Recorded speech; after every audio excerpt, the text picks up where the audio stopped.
In this video, we'll cover search by category with an enhanced version.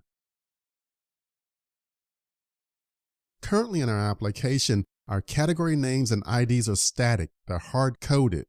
What I'd like to do is enhance the application to read the categories from the database via our REST API.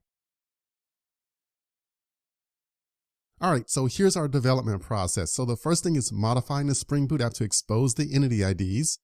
Next, we'll create a class for product category. Then we'll create a new component for our menu. Next, we'll enhance our menu component to read the data from the product service. And then we'll update the product service to call the URL on the Spring Boot application. And then finally, in the HTML, we'll replace the hard-coded links with our new menu component. Alrighty, step one of modifying the Spring Boot app. So by default, Spring Data REST does not expose entity IDs. We need this entity ID for a number of use cases. For example, to get a list of product categories by ID, and also the master detail view to get a given product by ID.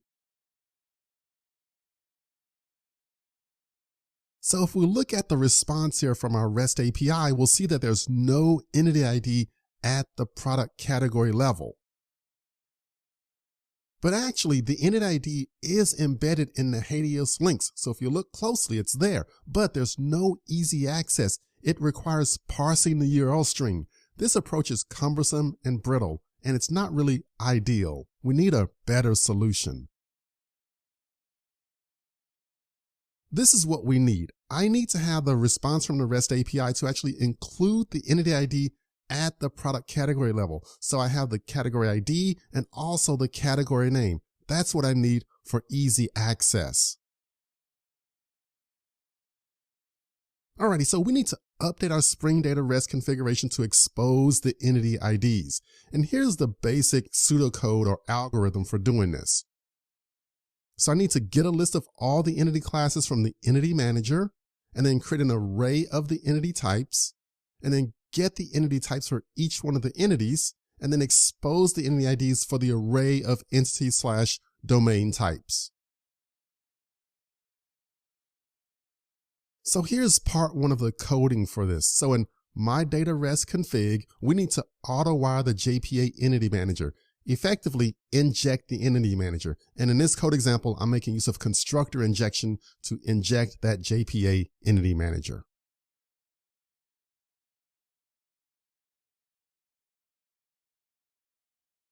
And now in our configuration, this method here, configure repository REST configuration, we're going to call an internal helper method called expose IDs, and we'll pass in the config. So here's the coding here for expose IDs. So we'll get a collection of all entity classes from the entity manager. And then we'll create an array list of those entity types.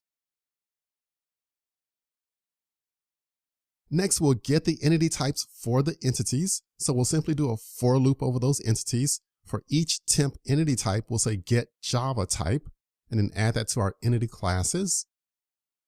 So the final step is exposing the entity IDs for the collection of entity domain types. So I basically take that collection of entity classes and I convert it to array. So now I have an array of these classes or domain types. And then I say config.expose IDs for, and then I pass in those domain types.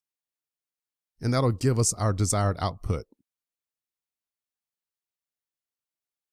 And so as you can see here, once we run our application, then we have the entity ID at the product category level. So that's our desired approach. We have the category ID along with the category name. So this gives us easy access to that given entity ID. So this is really good.